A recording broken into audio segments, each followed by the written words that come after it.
Parallel and perpendicular lines, knowledge-based question, question 5. Write slope of a line parallel to each of the following lines. Now these lines are kind of special, right? So we'll try to sketch them also and then write their slope. So thereby you will learn both the things. You will learn to appreciate these lines and you will understand them better. I've seen students struggling with these particular equations. So let's make our coordinate system right in the center. So I'll take line number 1, which is y equals to minus x. It means what? It means that if x is 1, y is minus 1. So that means if x is 1, y is minus 1. If x is 2, y is minus 2. If x is 3, y is minus 3. If x is minus 1, then y is plus 1. If x is minus 2, y is plus 2. So kind of line goes like this. Do you see that? So you can join these points and then get your line. So this is my line. I'm just joining them like this and get my line, right? So that's my line,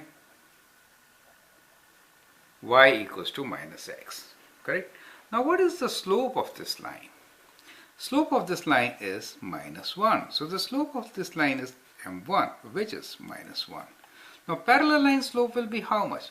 Let me write parallel line slope in reading. So I'll say that my parallel line be m parallel, right? So what is parallel line slope? It has to be equal to the slope of the line, because only then they can be parallel, correct? So my parallel line slope should also be minus 1. So let m parallel equals to minus 1, correct? So basically we have to find slope of the line, and slope of the parallel line will be exactly same, okay? Now line number 2. So this was our orange line, correct? So I'm just making colors here. Now let me write down 10. X equals to 10 is my red line. X equals to 10. Do you know how this line should look like?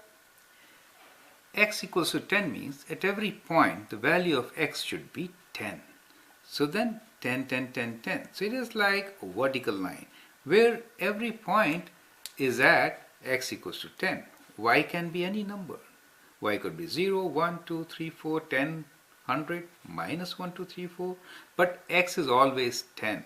And that is why we call this line at x equals to 10. It's a vertical line.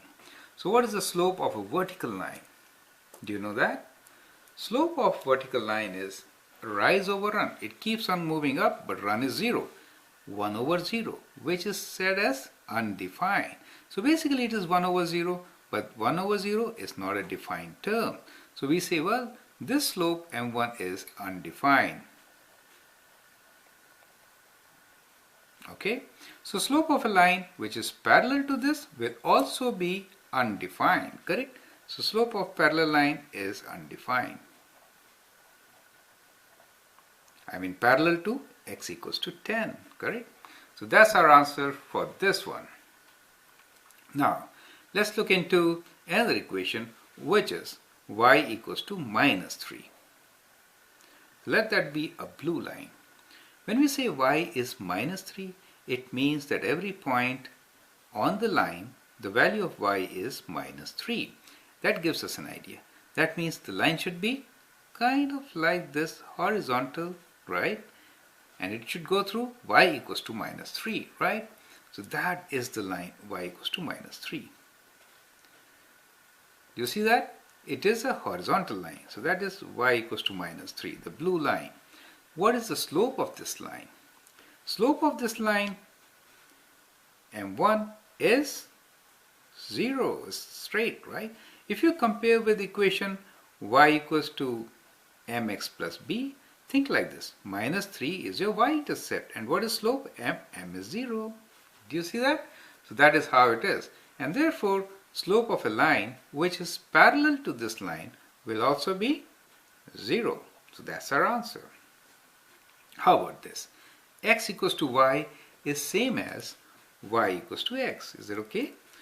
So this line y equals to x, let's keep it in green color. I know this will not be very visible, but you know how to draw this line. At every point x is equal to y. So it will be a diagonal line which cuts our coordinate system into halves. diagonally. Do you see that? That is x equals to y. And slope of this line is 1. If I have x is 1, y is 1. X is 2, y is 2. So they are increasing in the same ratio. Therefore, slope of this line is 1. So we say, well, slope of this line is 1, and therefore a line which is parallel to this will also have a slope of 1. So that's how you do these questions. Thank you.